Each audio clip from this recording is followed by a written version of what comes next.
하나님께서 침묵하신 이유. 하나님께서 침묵하신 이유. 우리나라 시 중에 유명한 님의 침묵이라고 하는 시가 있습니다. 비록 선임이 있어서 좀 안타깝기는 하지만 시의 제목과 시의 내용이 참 좋습니다. 침묵을 저렇게 아름답게 표현할 수도 있구나. 그 침묵 속에 또 이 민족의 문제, 나라의 문제까지 담아내고 있는 그 시인의 정서를 읽을 때마다 참 대단하다, 그런 생각을 해보게 됩니다. 그런데 침묵은 그렇게 좋은 것은 아닙니다. 사실은 연애할 때 상대방이 삐뚤어지면 입을 닫게 되고 뭐 하게 됩니까? 말을 하지 않지 않습니까? 그것도 침묵이란 말이에요. 상대방이 나한테 말을 걸어오고 내 말을 받아주고 말을 섞어야 되는데, 인간이 말 없이는 살 수 없는 존재인데 상대방이 침묵을 한다? 그것처럼 힘들고 어려운 일은 없습니다. 그래서 내가 자존심을 죽이고 내 마음을 열고 또 다가가서 내가 말을 걸면 상대방이 그때서라도 내 말을 뭐 하면 돼요? 받아주면 좋겠는데 받아주기는커녕 차갑게 냉대하면 열렸던 마음도 다치고 더 이상 말을 걸고 싶지 않게 됩니다. 더 나아가서는 내가 이렇게 자존심을 숙이고 내가 먼저 말을 걸었는데 네가 말을 안 해? 그러면 18, 19이 올라와가지고요, 더 뚜껑이 열려서 관계를 끊어버리고 사람에 대하여 적대감과 분노감을 품게 되어 있습니다. 신앙의 영역에서도 침묵이라고 하는 것이 존재합니다. 특별히 하나님과 우리 사이에 침묵이 있습니다. 여러분 잘 경험 못 해보셨습니까? 나는 늘 하나님의 음성을 듣고 하나님이 날마다 나에게 다가오시고 나한테 친밀감을 주시고 내가 하나님의 친밀감을 누릴 수 있다면 그것처럼 신앙생활이, 좋은 신앙생활이 어디 있겠습니까? 그런데 신앙생활을 하다 보면 기도해도 기도가 응답되지 않고 하나님이 어디 계시는지, 하나님이 살아계시는지 헷갈릴 때가 많고 하나님이 내 인생에 전혀 간섭하지 않을 때가 얼마나 많은지 모릅니다. 그때 우리가 헷가닥하면 시험에 들게 되고 절망하고 낙심하게 됩니다. 그런데 그 하나님의 침묵을 자세히 살펴보면 하나님의 침묵 이전에 사실은 하나님을 향한 누구의 침묵이 있었느냐 하면 나의 침묵이 있었을 가능성이 있습니다. 근데 내 침묵은 생각하지 않고 하나님이 내 인생에, 내 삶에 나를 향하여 입을 닫으시고 역사를 중단하시고 기도에 응답도 안 해주시고 침묵하고 있다, 그렇게 말할 때가 얼마나 많은지 모릅니다.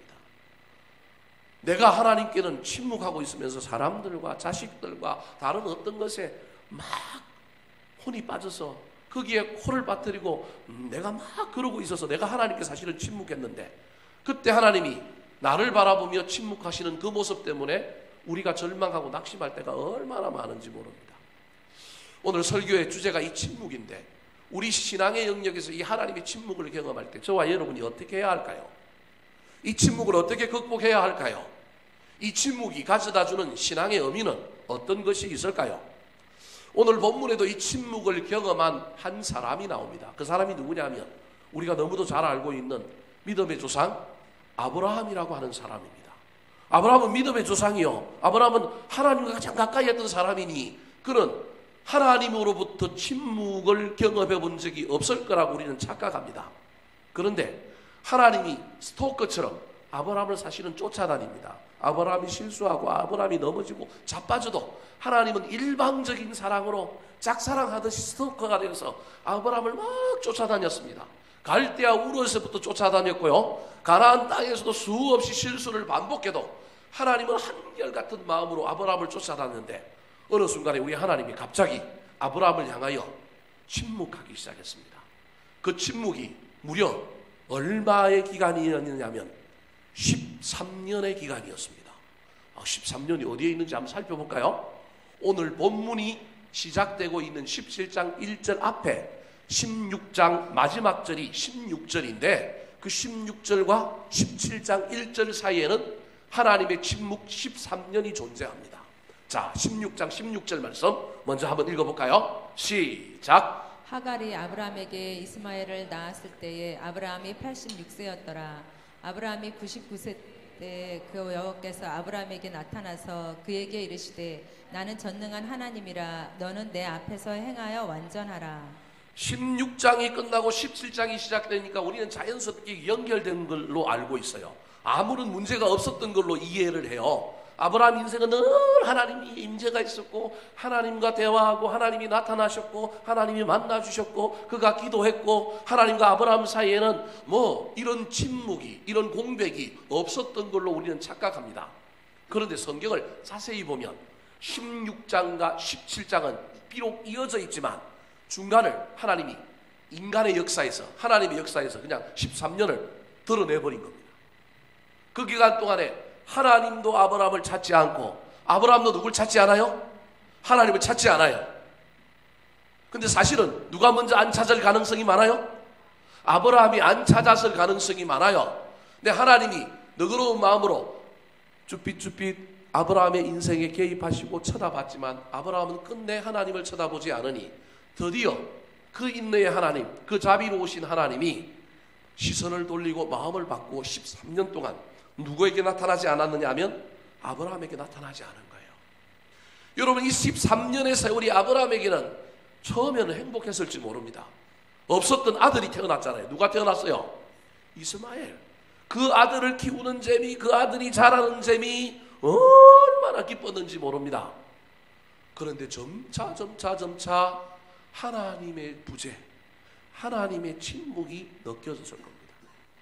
사랑하는 성도 여러분, 저와 여러분의 신앙생활 가운데서도 저와 여러분이 영적으로 민감하여 영적으로 깨어있어서 세상 사람들이 보기엔 아무런 문제가 없는 것 같지만 저와 여러분은 이 하나님의 부재, 하나님의 무관심, 하나님의 침묵, 기도가 응답되지 않는 것, 내 인생의 문제가 해결되지 않는 것을 통하여 이게 뭐가 문제가 있다, 이게 뭔가 어그러져 있다, 뭔가 내가 집중해야 될 것이 있다라고 하는 것을 깨달을 수 있어야 합니다. 그것을 깨닫지 못하면 다시 하나님이 찾아오시고 다시 하나님께서 우리를 만나주시는 그 기간이 길어질 수밖에 없다는 사실을 기억했으면 좋겠습니다. 사랑하는 성도 여러분, 혹시 우리의 삶에 하나님의 침묵이 있습니까? 도무지 기도가 응답되지 않습니까? 우리의 문제가 오랜 기간 동안 해결되지 않는 것들이 있습니까? 그 하나님의 침묵의 이유가 있음을 깨닫고 오늘 본문에 나타난 아브라함의 이야기를 통하여 우리의 삶에도 혹시 하나님이 침묵하고 있는데도 나도 그것도 모르고 나는 그냥 신앙생활 한다고, 나는 그냥 살아간다고 그렇게 살아가고 있지는 않은지 잘 살펴보고 아브라함에게 있었던 하나님의 침묵의 이유를 깨달아 우리에게도 그 이유가 있는지를 살펴보고 그것을 넘어서고 극복하여 다시금 하나님의 임재를 경험하고 하나님이 약속하시는 복을 향하여 달려가는 2019년이 되시기를 예수님의 이름으로 축원합니다. 자, 그렇다면 하나님께서 아브라함에게 침묵하신 이유가 무엇일까요? 왜 하나님께서 13년 동안 아브라함에게 침묵하셨을까요? 첫 번째 침묵의 이유입니다. 따라 하시겠습니다. 하나님의 말씀을 존중하지 않았습니다. 하나님의 말씀을 존중하지 않았습니다. 좀 더 직설적으로 얘기하면 하나님의 말씀을 듣지 않았다, 하나님의 말씀을 순종하지 아니하였다, 그런 말입니다. 침묵은 원인이 있습니다. 근데 그 원인은 뭐와 관련이 있느냐 하면 말과 관련이 있을 수 있습니다. 사람이 삐지는 것, 사람이 토라지는 것, 사람이 무관심한 것, 어떤 행동 때문에 그럴 수도 있지만 그 행동 앞에 반드시 뭐가 있느냐 하면 말이 있다라고 하는 것을 기억해야 합니다. 그렇다면 하나님이 아브라함에게 침묵할 수밖에 없었던 말은 어떤 말일까요? 우리 하나님이 자존심이 상해버린 거예요. 자기 말보다 누구 말을 듣느냐 하면 아내의 말을 잘 들었기 때문에 그렇습니다. 말이 좀 이상하죠? 남편이 아내 말 듣는 게 뭐가 그 잘못됐습니까? 그죠? 남편들 아내 말 잘 들어야 됩니다. 그런데 영적으로 지금 이게 하나님과의 관계에서 아브라함이 누구 말을 들었느냐 하면 하나님의 말을 듣지 않고 아내 사라의 말을 들었습니다. 그게 무엇일까요? 오늘 본문 앞에 나오는 16장 2절의 이야기입니다. 같이 한번 읽어볼까요? 시작. 사레가 아브라함에게 이르되 여호와께서 내 출산을 허락하지 아니하셨으니 원하건대 내 여종에게 들어가라. 내가 혹 그로 말미암아 자녀를 얻을까 하노라 하매 아브라함이 사레의 말을 들으니라. 아브라함의 가정의 문제는 늘 자식의 문제였습니다. 이 자식의 문제가 이 가정을 늘 괴롭혔고 인간의 인내심의 한계를 늘 시험하는 문제였습니다. 인간의 인내심이 흔들릴 때마다, 하나님에 대한 신뢰가 무너질 때마다 하나님이 나타나셔서 고쳐주시고 다시금 확신을 주셨습니다. 1차적으로는 하나님께서 아브라함에게 이 땅을, 이 가나안 땅을 너희 후손들에게 주겠다 약속했는데, 그 약속이 흔들림이 아브라함이 자기의 종 중에서 엘리에셀이라고 하는 신실한 종을 자기 양자로 삼아서 유업을 이어가고 그에게 이 가나안 땅을 통치할 권한을 달라고 하나님께 이야기했습니다. 그랬더니 그 하나님이 뭐라고 하셨느냐 하면 아니라고 얘기했습니다. 분명히 내가 약속한다. 분명히 기다려라. 내가 이 가나안 땅을 분명히 너 자손에게 뭐 하겠다고요? 주겠다 약속했습니다. 그런데 남편은 하나님의 직통 계시를 받았지만, 하나님이 직접 음성을 들었지만, 아내인 사라는 누굴 통하여 들었어요? 아브라함을 통하여 들은 거예요. 그 남편이 고생하는 것, 기다리는 것이 쉽게 이루어지지 않을 뿐만 아니라 애는 누가 낳아요? 여자가 낳잖아요. 그러니까 자기 몸 상태를 보니 사라는 도저히 하나님의 말씀이 믿기지 않은 거예요. 그래서 양자 엘리에셀을 통하여 그 하나님의 구속의 경륜을 이어가려고 했던 자 남편의 뜻도 하나님이 막으셨지만, 아무리 생각해봐도 그럼 이건 아닌데 그럼 누굴 또 할까? 그때 생각해낸 것이 사라가 자기의 여종 하갈을 자기 남편에게 들여보내어 또 다른 아이를 낳게 하려고 한 계획이 바로 방금 읽었던 16장 2절의 말씀입니다. 사라가 이때 하나님께 뭐 했어야 되느냐 하면 물어봤어야 합니다. 근데 물어보지 않는 거예요. 여러분, 우리 인간이 아무리 신실해도 인생의 문제가 급하고요, 너무 한계에 부딪히고요, 너무 우리 앞에 부딪힌 문제가 극해질 때 때로는 우리가 이 신앙의 순서를 잊어버릴 때가 얼마나 많은지 모릅니다. 사라가 하나님께 물어봐야 되는데 물어보지 않고 뭐라고 얘기하느냐 하면 남편에게 내 종 여종 하갈이 생산할 수 있으니 이 여자와 하룻밤을 자서 아들을 낳으면 그 아들을 후손으로 삼으면 된다. 그러면서 남편을 간청하는 거예요. 이때 남편 아브라함도 뭐라고 얘기해야 될까요? 우리 하나님께 뭐 한번 해보자고요? 기도해보자. 이 방법이 맞는지 한번 기도해보자 그래야 되는데, 오늘 본문 아까 읽었던 16장 2절에 보니까 이 아브라함이 하나님의 말보다 누구의 말을 들었다고요? 아브라함이 사레의 말을 뭐하니라? 들으니라 그럽니다. 여러분, 15장에 이미 하나님의 음성이 있어요. 횃불이 되어서 하나님이 쪼갠 고기 사이로 지나가면서 하나님이 약속을 해줬단 말이에요. 그 약속이 이 아브라함의 귀에 어떠냐면 아직도 생생한데도 불구하고 아내가 이야기하니 그 아내의 말을 그가 그냥 듣는 거예요. 오늘 설교를 잘못 이해하여 여러분 전부 집에 가서 이제부터 나는 아내 말 안 들으리라, 이런 얘기 이렇게 설교하는 게 아니라는 걸 여러분 이해하셔야 됩니다. 우리 각자가 다 틀릴 수 있습니다. 완벽할 수가 없습니다. 그래서 각자가 서로에게 여러분 선한 역할을 감당할 수 있어야 됩니다. 누가 먼저 결정하면 이쪽에서 한번 기도해보자, 조금 기다려보자, 우리 다시 한번 합심해서 기도해보자, 이쪽이 결정하면 또 이쪽 편에서 서로, 그래서 가족을 존중하고 배우자를 존중하고 함께 살아가는 사람들의 가장 가까운 사람들의 이야기를 들어야 하지만, 저와 여러분이 그 속에서도 누구의 말을 먼저 존중해야 되느냐 하면 하나님의 말을 존중해야 되는 거예요. 하나님의 말을 들어야 하는 거예요. 아브라함은 하나님의 말씀을 금방 들었는데도 불구하고 사라의 이야기를 통하여 그냥 하나님의 말씀을 무시해버린 겁니다. 그때부터 하나님의 마음이 삐져서 뭐 하기 시작하느냐 하면 침묵하는 거예요. 그런데 아브라함은 하나님의 침묵을 깨닫지 못하는 거예요. 누가 태어났기 때문에? 이스마엘이 태어났기 때문에 하나님의 자리를 이스마엘이 차지해버린 거예요. 그러니까 하나님의 말은 귀에 들리지도 않는 겁니다. 사랑하는 성도 여러분, 올 한 해 저와 여러분이 하나님의 말씀을 잘 들었으면 좋겠습니다.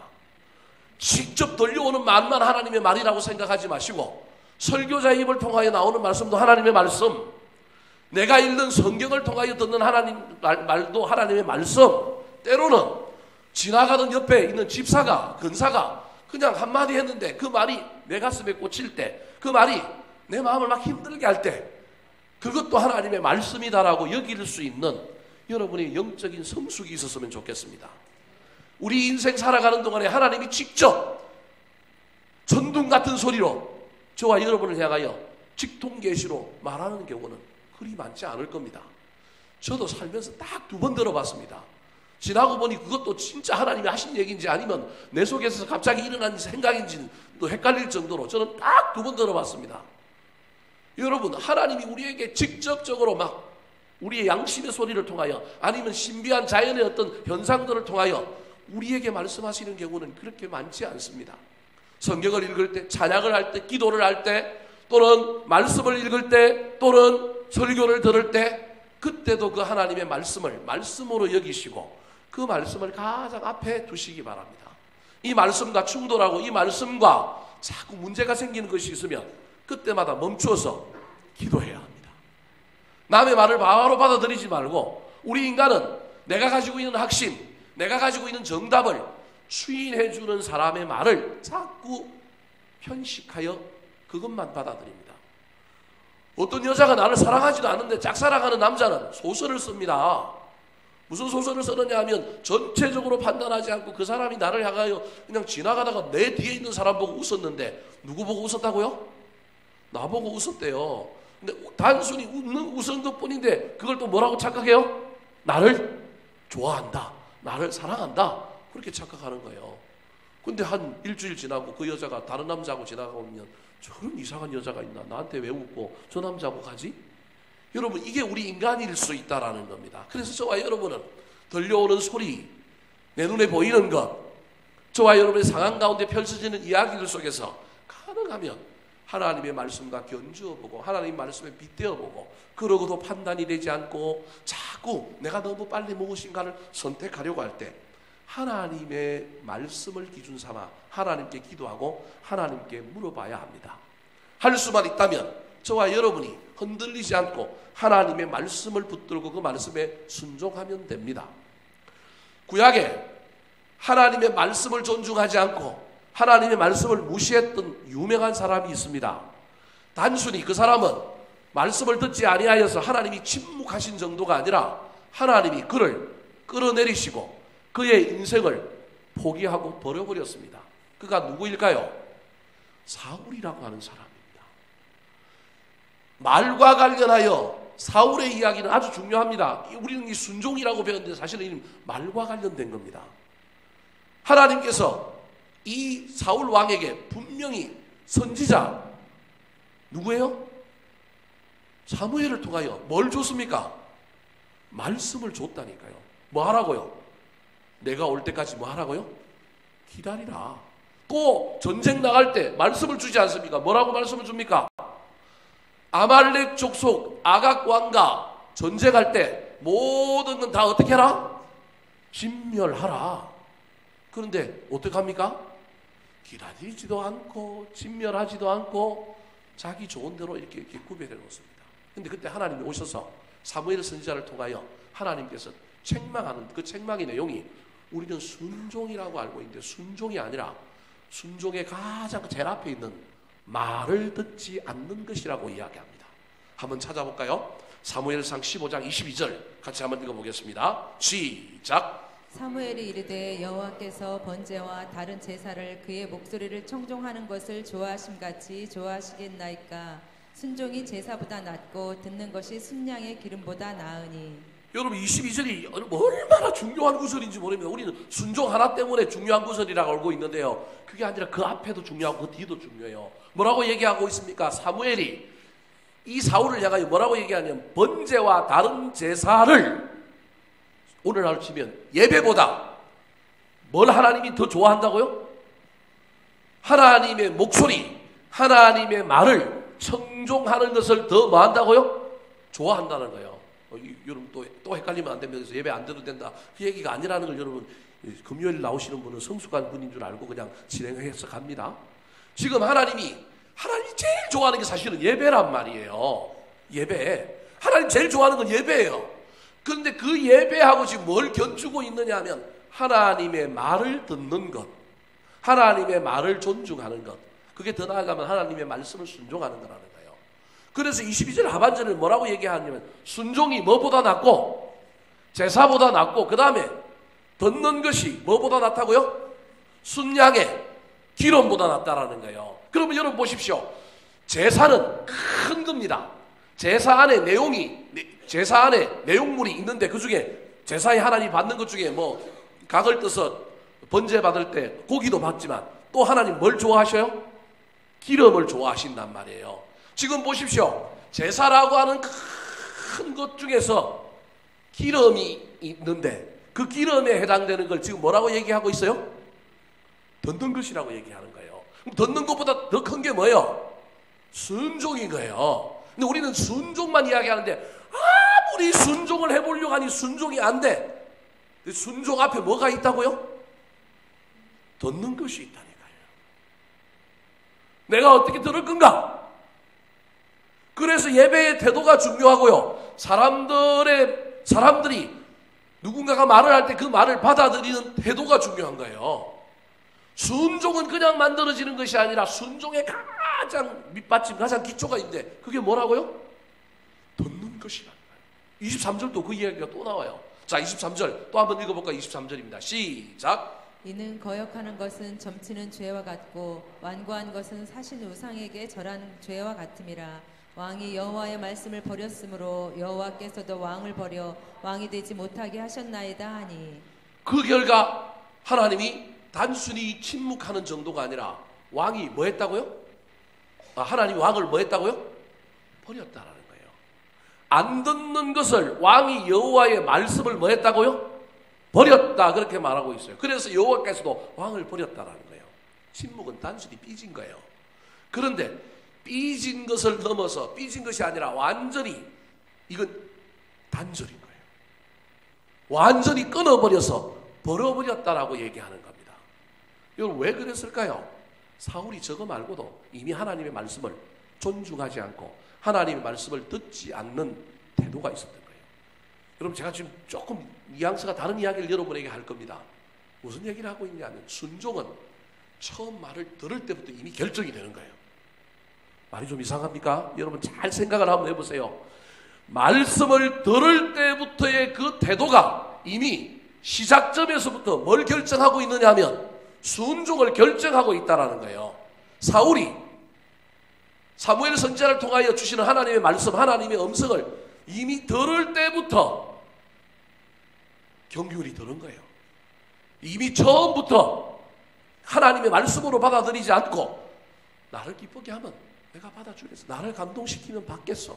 사모하는 마음, 기다리는 마음, 기대하는 마음, 하나님의 말씀의 근위를 인정하고 듣는 것이 아니라 들어보고 내 마음을 뜨겁게 하면 들어보고 나를 감동시키면 그 태도로 여러 번 하나님의 말씀을 대했다라는 걸 누가 알고 있느냐 하면 하나님이 알고 있는 거예요.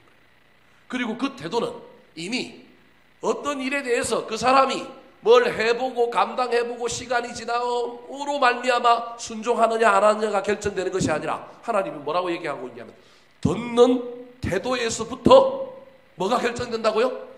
순종과 성공과 미래가 이미 다 결정된다라고 지금 이야기하고 있습니다. 사랑하는 성도 여러분, 여러분에게 부탁드립니다. 제가 목사이기 때문에 막 내가 하나님의 대리자고 내가 하나님의 종이니 내가 하는 말 모두 다 들어라. 제가 지금 그 얘기하는 건 아니지만 여러분 할 수만 있다면 누구 말을 들을 때 목사인 제뿐만 아니라 사회생활을 할 때 무슨 일을 할든지 간에 여러분 선입견과 판단 이상한 거물을 쳐놓고 내가 채를 거르리라 그래서 흔들어서 내가 알곡만 받으리라 이 생각하지 말고 여러분 가능하면 무엇이든지 배울 것이 있다, 무엇이든지 들을 것이 있다, 무엇이든지 내가 받아들일 것이 있다라고 하는 긍정적인 태도와 그 말씀을 사모하고 그것을 기대하는 마음으로 들으시기 바랍니다. 여러분 대학교 때 대학교뿐만 중고등학교 때 이미 여러분 공부라고 하는 것을 통하여 저와 여러분이 이건 이미 경험한 사건입니다. 제가 길게 설명 안 해도 여러분 공부했던 걸 생각을 해보십시오. 공부했던 걸 사모하는 마음으로 배우려고 하는 마음으로 듣는 것하고 그때부터 이미 학습이라고 하는 게 결정이 된다라는 거예요. 근데 그게 아니라 그냥 멍하게 그냥 관심도 없는 상태에서 그냥 듣고 있는 거하고 여러분 천지 차이라는 겁니다. 이미 저와 여러분이 삶의 현장에서 하나님의 말씀과 관련하여 이미 이걸 경험했는데, 우리가 중고등학교 시절에 공부하던 태도, 죄송한 표현이지만 공부하던 태도를 신앙의 영역에서도 그대로 가지고 가는 사람이 얼마나 많은지 모릅니다. 아브라함은 비록 그런 사람은 아니었지만 그의 신앙생활 속에 기도가 응답되지 않고 하나님의 약속이 온전히 이루어지지 않고 오랫동안 하나님께서 그 약속을 지체하시고 그를 테스트하고 그를 시험하는 가운데 그도 이미 이러한 상황 속에 들어가서 하나님의 말씀을 가슴으로 새기고 확신 가운데 받은 것이 아니라 반복되는 이야기들 속에서 무덤덤하게 받아들이니 그 말 사이를, 하나님의 말 사이를 삐졌고 누구의 이야기가 들어오냐 하면 살의 이야기가 들어옵니다. 살의 또한 그가 의도적으로 오늘날 표현으로 쓰면 마귀에 씌여가지고 자기 남편을 시험 들게 가지고 절대 그런 거 아닙니다. 살의 또한 남편의 이야기를 듣는데 하나님을 통하여 들려왔던 그 이야기가 남편을 통하여 자기에게 들렸을 때 그 이야기를 확신 가운데 받아들이지 못했던 거예요. 그 또한 그 말을 들을 때 대충 그럴 수도 있고 안 그래도 좋고 그래도 좋고, 그러니 그가 생각해낸 아이디어는 하갈이라고 하는 또 다른 아이디어를 만들어내는 것입니다. 사랑하는 성도 여러분, 올 한 해 할 수만 있다면 저와 여러분이 힘을 쓰고 애를 써서 하나님의 말씀을 잘 들었으면 좋겠습니다. 특별히 그 말씀을 들을 때 처음 그 말씀을 듣는 태도가 우리의 마지막을, 우리의 끝을, 올 한 해의 결말을 결정질 수 있다는 사실을 잘 기억하여 내가 지금 누구 말을 기준으로 세상을 판단하고 내 인생을 결정하고 내 삶을 이끌어가고 있는지, 아니면 중간에 내가 지금 누구의 이야기에 귀가 당나귀가 돼서 혹하고 있는지를 잘 살펴보셔서 하나님의 침묵을 경험하는 것이 아니라 하나님과 소통을 경험하고 찾아오셔서 우리에게 복을 주시는 놀라운 하나님의 음성을 붙들게 되시기를 우리 구주 예수 그리스도의 이름으로 축원합니다. 두 번째로 아브라함에게 하나님께서 침묵하셨던 이유가 무엇일까요? 하나님 말씀을 존중하지 않고 잘 듣지 못했기 때문에 침묵이 일어났습니다. 또 다른 하나가 있습니다. 따라 하시겠습니다. 하나님보다 다른 것을 더 애착했습니다. 하나님보다 다른 것을 더 애착했습니다. 이건 다른 것이 아니라 누구에 대한 이야기입니까? 이스마엘에 대한 이야기입니다. 여러분, 하갈을 취하여 아들을 낳은 것까지 실수이지만 하나님은 그 실수를 통하여 그들을 더 위대하게 만들어줄 수 있었을지도 모릅니다. 제가 쓰는 또 다른 성경입니다. 만약에 이스마엘을 낳는 실수까지는 할 수 있습니다. 인간이니까. 근데 그 다음에 하지 말아야 할 것이 있는데, 그럼에도 불구하고 하나님, 이 아들이 맞습니까? 하나님은 이 아들을 어떻게 키워야 됩니까? 하나님 어떻게 살아야 되지요? 물어야 되는데 아들 딱 놓고 나니까 누가 사라져버린 거예요? 하나님이 사라져버린 삶이 누구 앞에 펼쳐진 거예요? 아브라함에게 펼쳐진 거예요. 하나님이 자기 말 안 듣고 사례 말 듣는 것 보고 하나님이 입을 한번 닫았는데 저놈이 중간에 자기한테 와서라도 한 번이라도 물어보면 다시 입을 열어서 뭐 할 준비가 돼 있어요? 말할 준비가 돼 있는 거예요. 여러분 보세요. 아브라함이 입을 열어서 다메섹 사람 엘리에셀이라고 하는 종이 있는데 양자로 삼겠습니다. 그럴 때 하나님 뭐라고 얘기해요? 침묵했어요? 아니면 말했어요? 말했죠. 아니야. 하나님 이야기했을 거라고. 이스마엘도 하나님 이러이러해서 이스마엘을 낳았는데 이것도 하나님의 방법 가운데 하나입니까? 이 아들이 하나님이 말씀하신 그 아들입니까? 물어야 되는데 물어요, 안 물어요? 안 묻습니다. 그래서 하나님이 13년 동안 침묵을 이어가신 거예요. 우리 하나님 중간에 조금이라도 저와 여러분이 돌이키고 조금이라도 저와 여러분이 하나님께 가까이 나가면 우리 하나님은 언제든지 노선을 바꾸시는 분이에요. 우리 하나님 말하고 싶어서 입이 뭐 하신 분이에요? 금질금질 하신 분이에요. 여러분 잘 못 느끼신 모양인데 우리 하나님 그런 분이세요. 우리가 조금만 반응을 보이면 돼요. 조금만 반응을 보이면 되는데 그 조금만 반응을 보이는 것을 못하게 하는 것이 하나님보다 더 사랑하는 것, 하나님보다 더 귀한 것, 하나님보다 더 우선순위가 우리 인생에 나타나면 하나님의 침묵은 길어진다는 사실을 기억하셔야 합니다. 사랑하는 성도 여러분, 올 한 해 저와 여러분이 혹시 하나님보다 더 애착하고 하나님보다 더 우선순위에 놓고 있는 것이 무엇입니까? 잘 살펴보았으면 좋겠습니다.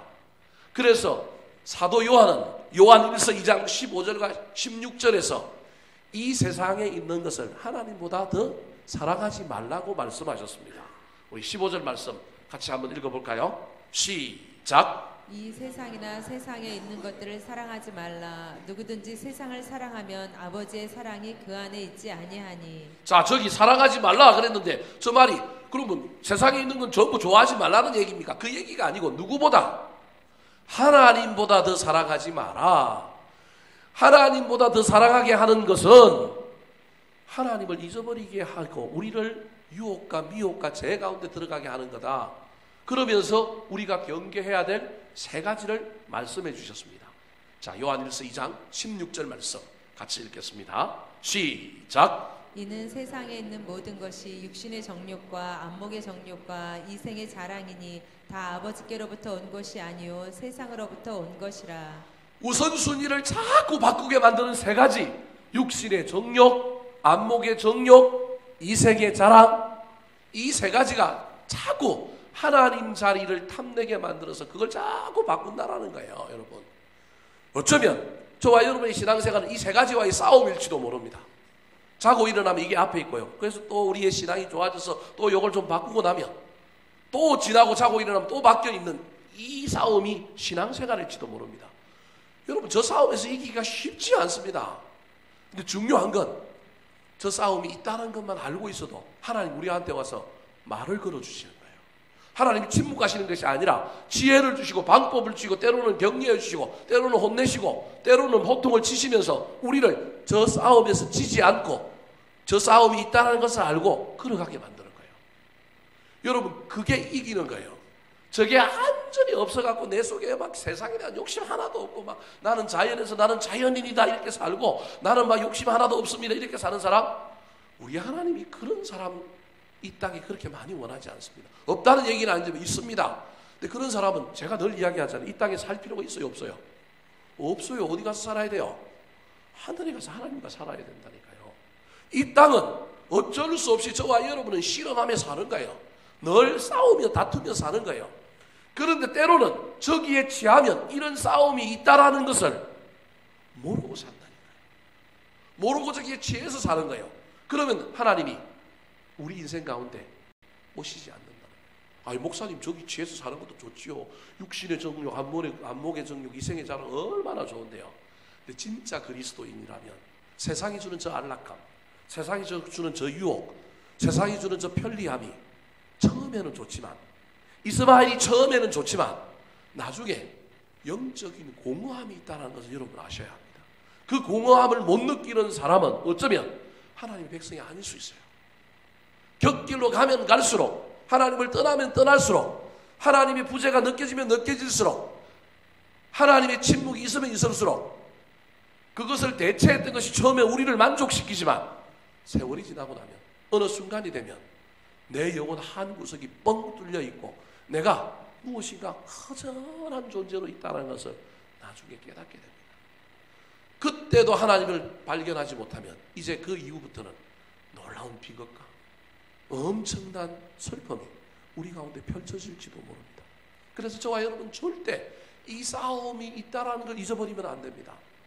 그게 사도 바울이 로마서 8장에서 오라 나는 뭐 하는 사람이라고요? 공고한 사람이라. 내 안에 육을 쫓아가는 사람이 있는가 하면 성령의 소욕을 쫓아가는 사람이 내 안에 있더라. 여러분, 이게 사도 바울의 이야기, 이게 신앙의 이야기잖아요. 어찌 우리가 성령이 늘 충만해서 막 오로지 그것만을 향하여 어떻게 살아갈 수 있겠습니까? 우리 안에 늘 이 싸움이, 이 우선순위의 싸움이 우리 안에서 펼쳐집니다. 근데 아브라함이 이스마엘에 취하고 나니 이 싸움이 있다는 걸 모르고 산 세월이 몇 년이라고요? 13년이라는 거예요. 여러분, 이해를 그렇게 하셔야 됩니다. 어쩌면 우리 인생에도 하나님이 간섭 없이, 하나님이 통치 없이, 하나님이 다스림 없이 우리가 하나님보다 더 큰 우선순위에 취해가지고 우리가 그렇게 살 수도 있다는 사실을 기억하셔야 합니다. 13년은 아닐지 몰라도, 아니 어떤 사람은 예수 믿으면서도 평생 그렇게 사는 사람도 저는 봤습니다. 13년이 아닐지라도 1년일지라도 6개월일지라도 올 한 해 저와 여러분의 삶 속에 혹시 이 순서가 자꾸 바뀌는 것이 있다면 기도하고 애를 쓰고 말씀으로 은혜 받는 가운데 이 순서를 자꾸 바꾸며 살게 되시기를 예수님의 이름으로 축원합니다. 마지막으로 하나님께서 아브라함에게 침묵하신 이유가 무엇일까요? 첫 번째로 누구 말을 들었다고요? 사라의 말, 하나님 말 듣는 것이 중요한데 우리 하나님 말씀 듣는 건 듣는 처음 태도부터가 중요하다는 얘기를 드렸고요. 두 번째로는 하나님보다 더 사랑하는 것, 더 애착가진 것이 우리 인생 앞에 들어오면 하나님의 침묵이 시작되는 거예요. 세 번째가 따라하시겠습니다. 하나님의 약속을 기다리지 못했습니다. 하나님의 약속을 기다리지 못했습니다. 약속의 정체를 정확하게 알아야 합니다. 아브라함은 약속의 정체를 정확하게 몰랐습니다. 그래서 이스마엘을 하나님의 약속이라고 생각한 거예요. 그러고 산 거예요. 근데 13년 만에 하나님이 침묵하셨다가 왜 그런지는 모르겠지만 하나님이 먼저 입을 열고 누구에게 오셨느냐 하면 아브라함에게 찾아왔습니다. 저는 이게 우리 하나님의 은혜라고 생각합니다. 저와 여러분이 돌이키지 않고 저와 여러분이 감각이 무디어지고 저와 여러분이 어떤 반응을 보이지는 않았는데도 찾아오시는 분이 누구라고요? 하나님입니다. 또 다른 성경학자들의 해석입니다.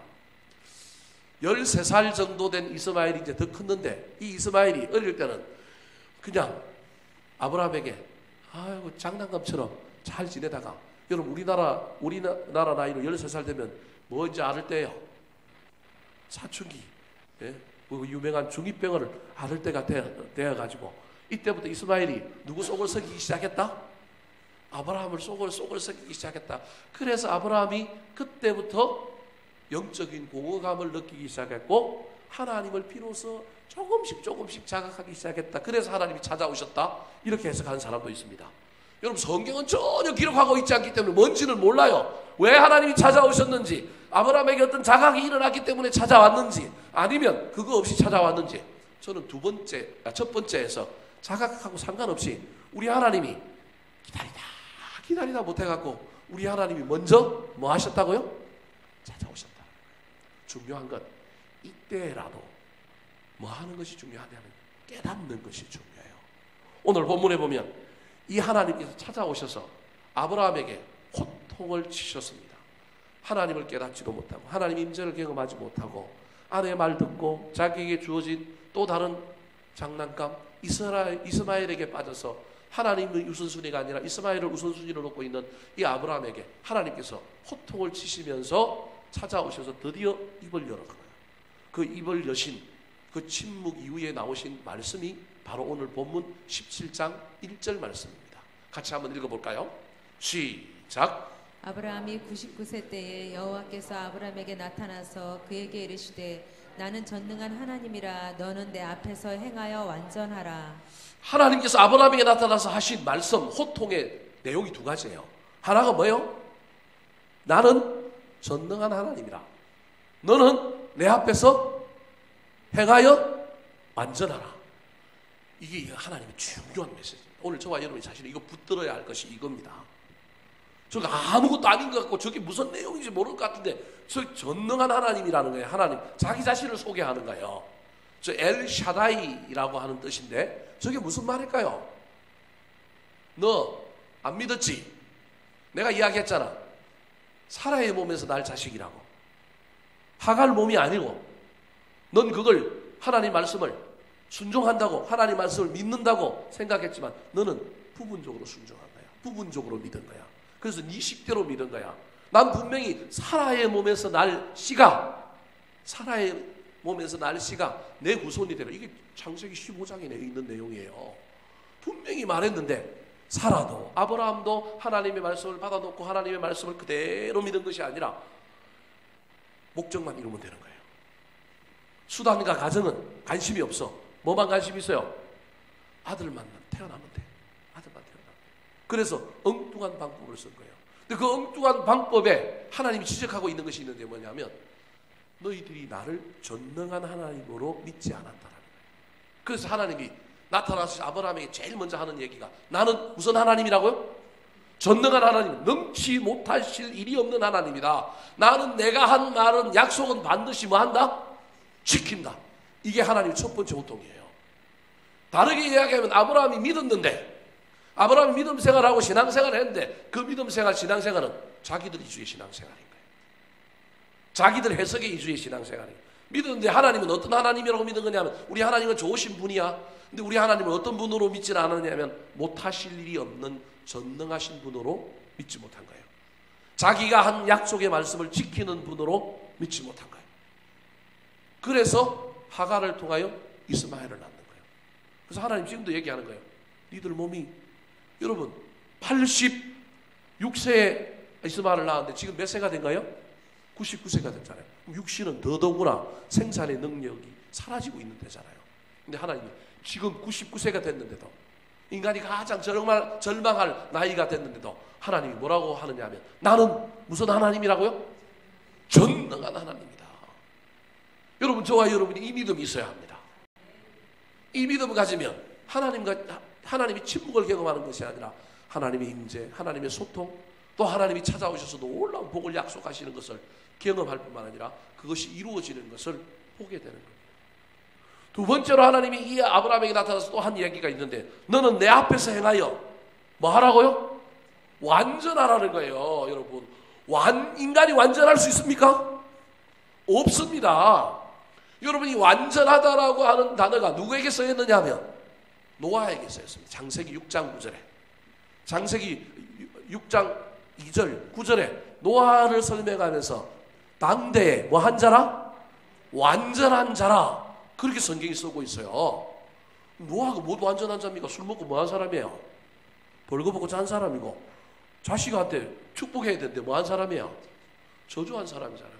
그럼 노아 보고 왜 완전한 사람이라고 얘기할까요? 여기 완전하다라고 하는 의미가 도덕적으로 흠이 없다, 윤리적으로 괜찮다, 그런 이야기가 아닙니다. 여기 완전은 그냥 직설적으로 설명하면 완전은 뭐냐 하면 하나님이 전능하다, 하나님이 약속을 지킨다라고 하는 것을 믿는 믿음입니다. 그래서 내 앞에서 행하여 완전하라라고 하는 말은 나는 전능한 하나님이다 얘기해놓고, 내가 전능한 하나님이라고 하는 것을 네가 믿고 그 믿음을 붙들고 살아가라. 그게 내 앞에서 행하여 뭐 하라고요? 완전하라라고 하는 말입니다. 노아가 방주를 짓는데 몇 년 동안 지어요? 여러분 120년 동안 배 한 번 지어볼래요?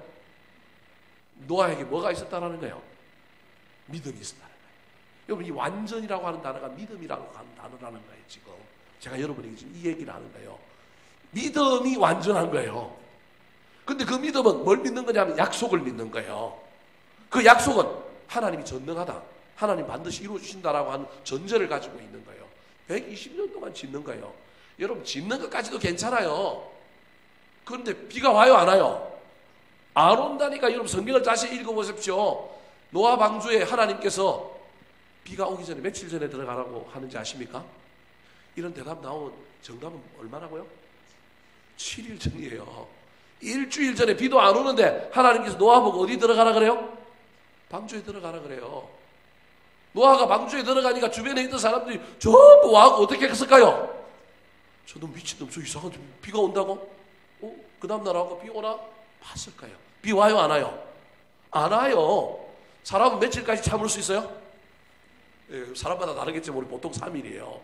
3일까지 와가지고 혹시 그래도 모르니까, 혹시 그래도 사람들이 조마조마한 상태로 와고 봤을까요? 아마 4일 때부터는 전부 다 집에 돌아갔을 겁니다. 비 안 오네, 비 안 오네, 비 안 오네. 아유, 저 미친놈. 저 동물원의 원숭이 취급을 받아서 그 얼마나 막 비난을 받고 얼마나 야지를 받으면서 그 방주 안에서 노아가 있었겠어요. 여러분, 상상을 한번 해보세요. 그 안에 노아가 어떤 상태로 있었을까요? 근데 노아는 그렇다고 나와요, 안 나와요? 안 나와. 그대로 있어요. 그게 뭐라고요? 믿음이라는 거예요. 그게 믿음이라는 거예요. 그게 완전한 거라는 거예요. 그래서 노아가 거기 7일 동안 있다니까요. 근데 그때 뭐가 와요? 비가 와요. 여러분, 비가 오면서 문을 닫으라 그런 게 아니라 7일 지나자마자 또 하나님이 노아 보고 뭐 닫으라 그래요? 문 닫으라 그래요. 여러분, 성경을 여러분 재밌게 한번 자세히 한번 읽어보세요. 닫으라 그래요. 그러니 비가 오고 사람들은 아무리 그걸 붙들고 서 있어도 열리지 않는 문이 되는 겁니다. 지금 아브라함을 향하여 하나님께서 하고 있는 말이 난 전능한 하나님, 난 약속 지키는 하나님이야. 난 반드시 인간이 아무리 불가능하다 할지라도 그 나이에 애를 못 낳을 수 있는 한계 상황이라 할지라도 동정녀의 몸에서도 애를 낳게 하시는 그 하나님이 그 한계를 뛰어넘지 못하면 그게 하나님이냐? 난 무슨 하나님이라고요? 전능한 하나님, 능치 못할 일이 없다라. 네가 그것을 믿고 살아가고 그것을 붙들고 살아가면 너는 무슨 사람이라고요? 완전한 사람이라는 거예요. 넌 믿음의 사람이다. 그렇게 말하고 있는 것입니다. 이 약속, 이 믿음이 너한테 있느냐? 너한테 믿음 없었다는 거예요. 여러분, 아브라함이 믿음의 조상이잖아요. 아브라함이 신앙생활 했잖아요.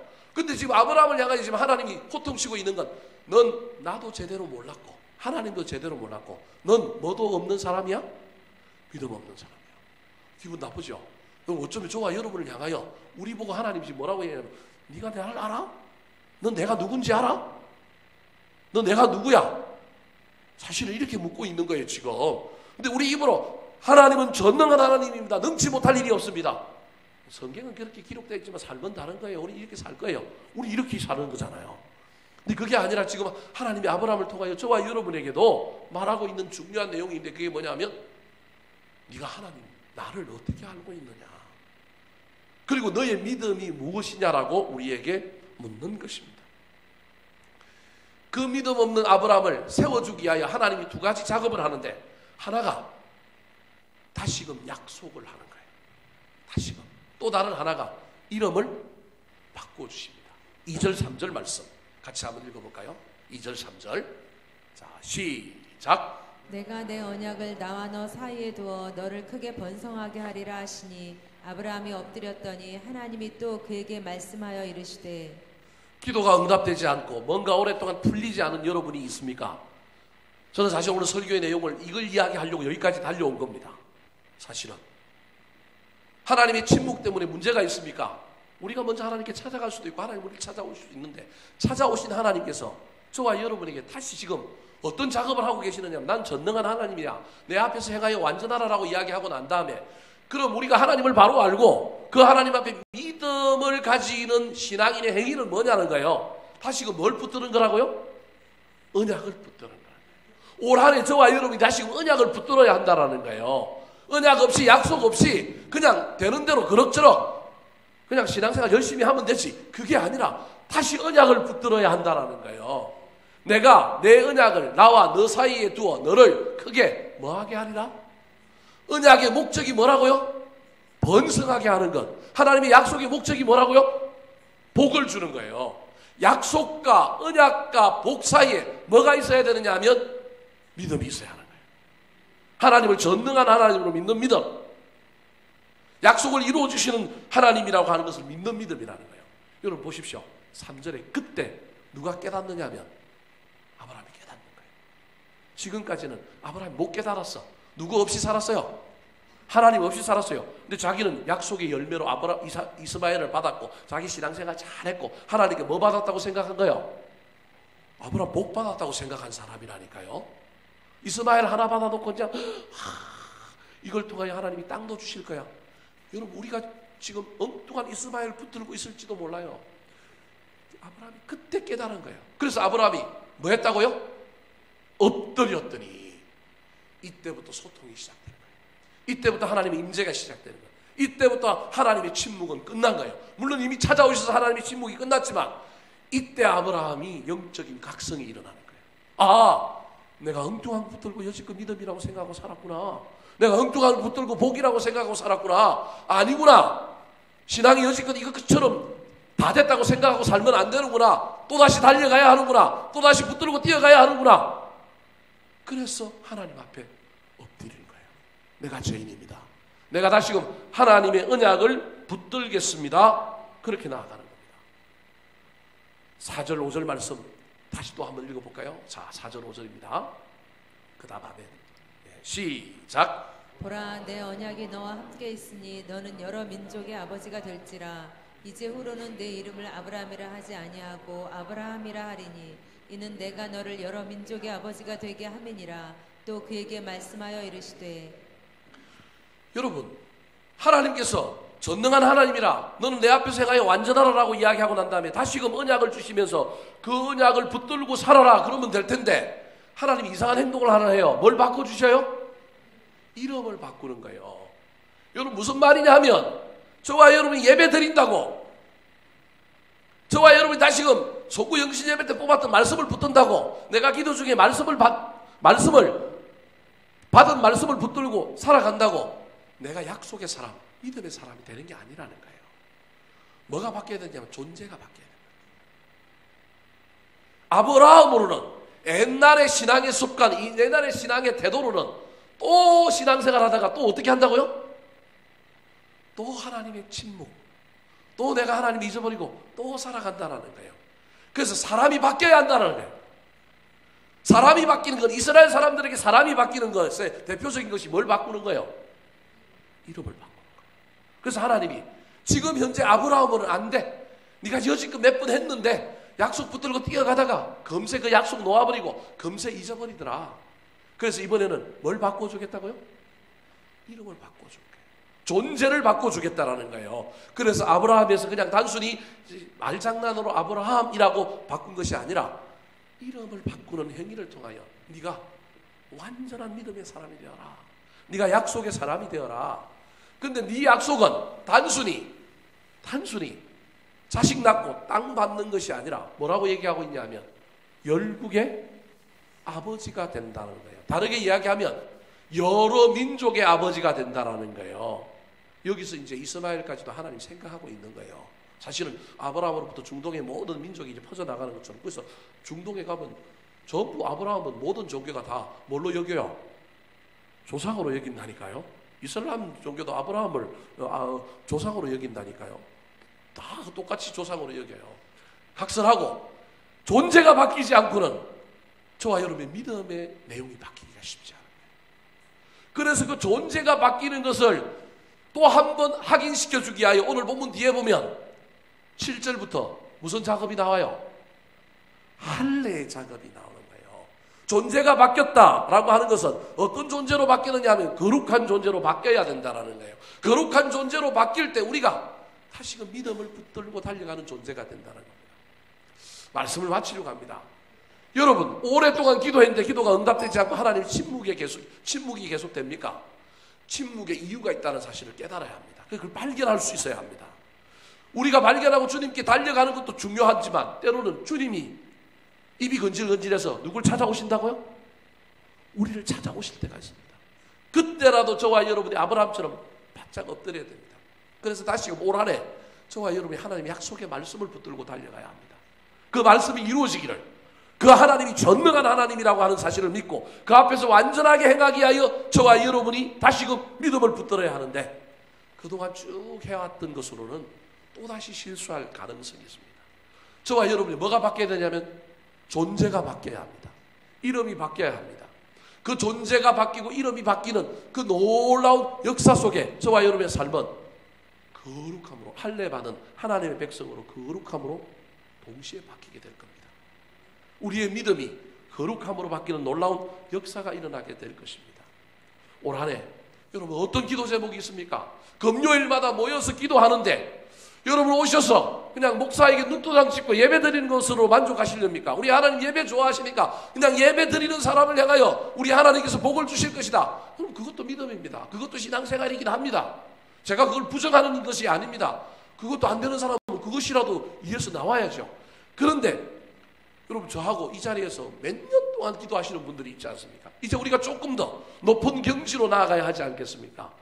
기도가 응답되지 않고 하나님과 나 사이 신앙생활 가운데 뭔가 변화가 필요한데 뭔가 질적인 성장과 성숙이 필요한데 그것이 이루어지고 있지 않다면 저와 여러분이 이번 기회에 하나님 앞에 다시금 약속을 붙들고 달려가는 가운데 단순히 약속만을 이루기를 원하여 달려가는 것이 아니라 그 약속을 이룸과 동시에 누가 변하는 거라고요?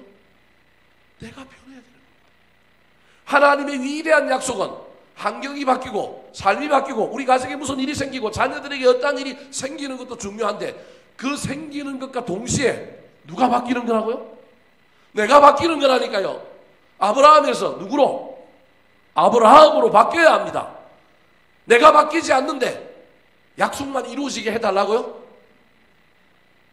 안 이루어질 가능성도 있습니다. 제가 뭐 여러분 기죽이려고 그러는 게 아니라 여러분 약속 다시 붙들고 달려갈 때 저와 여러분이 좀 바뀌었으면 좋겠습니다. 저와 여러분이 좀 더 거룩해졌으면 좋겠습니다.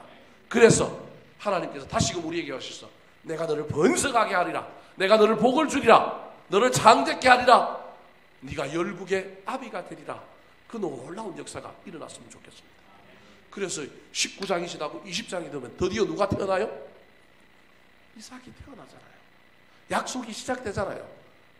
사랑하는 성도 여러분, 올 한 해 저와 여러분의 가정의 사업장에 자녀들에게 어떤 하나님의 언약의 약속이 있는지를 주님께 물으시고 받으시고 그것을 붙들고 전능한 엘사다의 하나님을 향하여 믿음으로 나아갔으면 좋겠습니다.